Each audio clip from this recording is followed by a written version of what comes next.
The Bank of Central Banks. Based in Basel, the BIS counts 60 central banks under its umbrella, and it's armed with the task of ensuring financial stability. But to what extent has blockchain found its way into these financial institutions? And how are central banks looking at digital currencies? Let's find out. Mr. Carstens, welcome to the program. Thank you very much for having me. Now, you once said in a speech, good technology does not suffice for good economics. In your view, is blockchain a good technology? Well, I think it's a good technology, but what really is critical is to which purposes or which end do you apply that technology. Blockchain is very, very powerful. It really facilitates many aspects, in particular how to follow a very detailed ledger in almost instant time. And that can have very interesting applications in the financial markets. So the key really is in the details. You say it comes down to the purpose behind it. Regarding the conversation we are having about blockchain right now, do you feel that its impact has been overstated in economics? Well, again, I think that the applications of them or the potential applications of them might be overstated, in particular in terms of how ready these developments will be available. Again, one thing is to have the technology, the other is how to apply it. And oftentimes what has happened, especially in this debate about innovation and its applications into financial markets, I think, the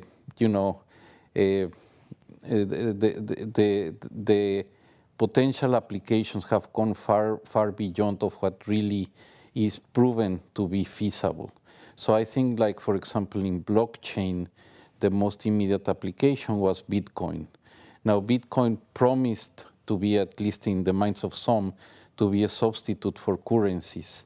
But once you subject the concept of Bitcoin into the scrutiny of what really money is and the uses it can have, and the really practical experience that it has had, it has gone far short of it. So I think that when you think about a technology, you think about, for example, blockchain, you really have to bring at an early time of that project financial considerations, regulatory issues, and see if it's compatible, the technology, with the economics. But every day we're confronted with a different use case from left and right. Yes. So where do you see the greatest value, economic value, coming from blockchain? That it can actualize, it can bring up to speed very complex ledgers in very short period of time. It's a very powerful registrar. And well, of course, we know that in economics, what is key is to have adequate property rights, and that means to have an adequate registry. Now, if this is updated on a real-time basis, I think that's a tremendously powerful instrument. It can facilitate trading, it can facilitate exchanges, but it has to be done right. At the moment, the BIS is setting up innovation hubs from Hong Kong, Switzerland to Singapore, and part of that includes a partnership with the Swiss National Bank. What was the pressure behind trying to create this innovation hub, and especially to look at creating a central bank digital currency? Well, yes, this is really a key development here at the BIS. As you well said, we here at the BIS are the bank of the central banks. We don't not only do banking, but also we do research, and we foster collaboration among the members. Now, all central banks are facing the challenge of innovation and technological development. Technological development is moving very, very fast, and is moving in different parts of the world at the same time. It's very difficult for each single central bank to keep track of what is going out there. Therefore, there are economies of scope and scale of bringing together the effort and having a collaborative approach into it. And therefore, whatever is happening in Singapore, in Hong Kong, in Europe, we will have the ability, hopefully, to detect it on time and incorporate it into our thinking about how could it affect central bank operations and the functioning of the financial markets. What we hope is that relatively soon to have also a footprint in the Americas so that we can really talk about a global innovation hub. Right now, as you said, we will have presence in Europe, we will have presence in Asia. I think that the next step would be to have presence in the Americas too. Being the bank of the central banks, can you give us an idea of how many central banks around the world you think are trying to dabble into central bank digital currencies, or at least have it on the table? All of them are analyzing it, are studying it. Needless to say, again, as I said before, there are economies of scale in that study, in that analysis. How could it really work?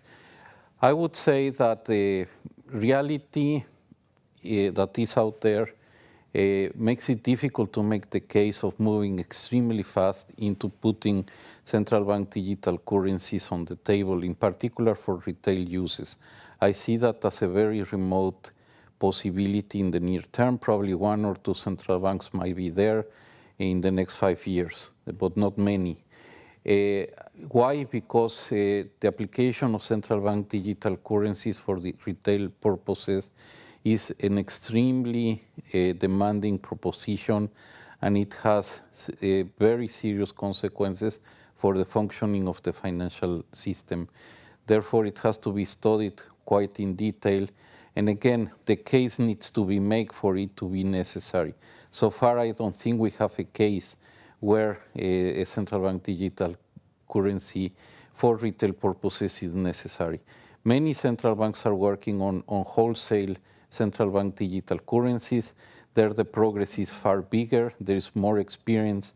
Therefore, I think that the evolution in that field is probably will be obvious sooner rather than later. And to put that all in a nutshell, you're trying to say that central bank digital currencies are a good to have, but not a must have. Yes. And timing is important, and the reach of it is also very important. Speaking of timing, China has been ramping up efforts to create its own digital currency. Do you see any sort of snowball effect from that? What could be the ramifications if that does get off the ground?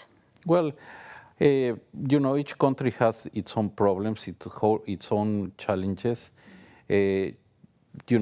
China has been at the forefront in many aspects of technological development. I mean, for example, the big techs that we have been talking about for quite some time, the most clear examples are in China. So, I mean, I don't see any issue for them moving forward in this, although very precise plans are still not out there or haven't been made public. Since we are having this conversation in Basel, Switzerland, I would love to get your take on what's actually happening on home turf. There have been, of course, growing calls for the Swiss National Bank to come out with some sort of e-franc. Do you see that happening within the next 5 years? Well, I mean, something that is really relevant, something that we need to be aware of, is that the payment system in Switzerland is one of the most developed ones. I mean, we have here representatives of all the world. We have central banks that come here very often. The payment system here is top notch. So if you ask yourself what will be the impact on the experience of a household or of a business owner having a central bank digital currency, I would say there wouldn't really be much of a difference. Now, therefore, the question is relevant. Do we really need it? From a user point of view, I think that is very difficult to make the case. Therefore, I think what the central bank is doing is appropriate, which is to continue working on the wholesale aspect of it, into improving the function of it, working on the tokenization, and as a matter of fact, that will be one of the aspects that we will be developing in the hub center here in Basel/Zurich. But the move towards retail, I think, is not even certain that is necessary or that it will come in the foreseeable future. So, I mean, I think I underline the issue. The issue is that there is no clear case for e-Swiss franc to come along in the relatively short period of time. Another thing to come out of Switzerland, of course, is the SIX digital exchange that's being created by SIX. How do you think that this could shift the way we think about tokenized assets in our daily lives? Well, I mean, more than anything, it brings tremendous efficiency gains. It brings transparency to the markets. I think it's a very important, I would say, strengthening of the market infrastructure that is out there. Therefore, I think that SIX is being a leader in many aspects, and we certainly support all what they're doing. Let's broaden the conversation out now to stable coins. That's been quite a big focus of the BIS, especially over the past couple of months. And I say this because the Libra project has called Geneva home. Where does the BIS stand right now on the Libra project? Well, I mean, certainly it's a very provocative proposition, and provocative in a positive way. It really has forced us all to think about it. I think what is very, very, I would say, commendable about this effort is the boldness of it. And the boldness of it is to come with a global currency. Now, again, as I was saying at the beginning of this conversation, the case needs to be made, and also also this aspect that you were asking, if technology really makes money. And this is again a confirmation that technology per se doesn't make a fiat an adequate money, and therefore the case for it needs to be made. At this stage, my own assessment, and I would say the assessment of the BIS, is that we have today something that works very well, that is fiat currency. Now, why do we need to come with another, I would say, another technologically manufactured coin that basically is importing its value from a coin that already exists? So what is the real value added of stable coin, in particular in Libra? And my sense is that it's not a big value added. What really is worthwhile to pursue is the application of technology for very specific objectives. And the objectives that they have put on the table, and I really commend them, is to use the best of technology and the best of our imagination and our research to bring down cross-border payment costs and to promote financial inclusion. Many aspects of their proposal are very, very valuable, and I think that the attention should go towards those goals. But the application towards stable currency or stable coin is probably not the best direction of the application of these new technologies. So at the moment, Libra still needs to make a better case to convince you and the BIS as an entity. Absolutely. So where do you see the standard before such a project can have its legs and take off the ground? Well, I mean, first of all, it's important that also we can look under the hood of what the Libra is, because have you had a chance? We haven't yet. So I think that's one important aspect. Second, very important.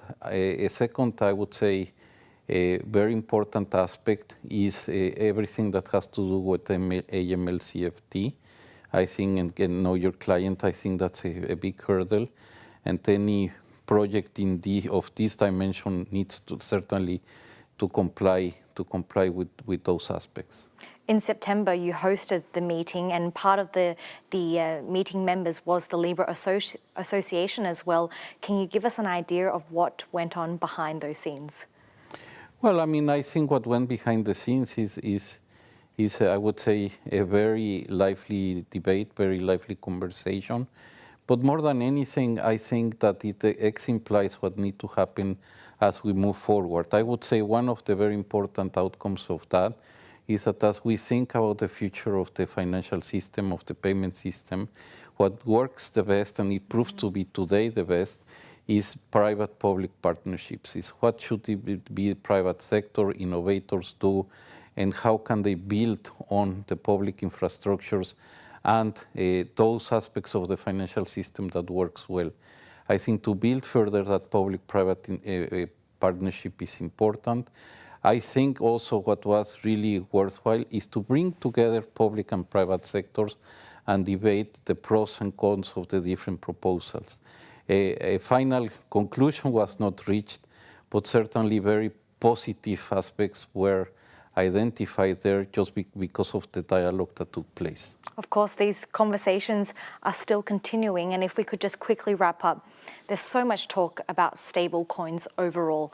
At the moment, do you see more risk or more opportunity behind them?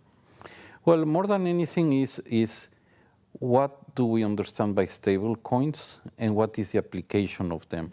We already have stable coins that work. I mean, a stable coin might be the mileage that you get in your frequent flyer account in whatever airline you have. That can be sort of a stable coin. The point is, and also stable coins, for example, are used to make more efficient some settlement systems. Now, it has a very clear application. I would say, contained into itself. What is new about stablecoin and what is new about Libra is the boldness of the proposal to come with a global currency. That's what is bold, and therefore to get there really we first have to really make sure that we need that. Second, the technological and economic challenges of it, the logic of it still are huge.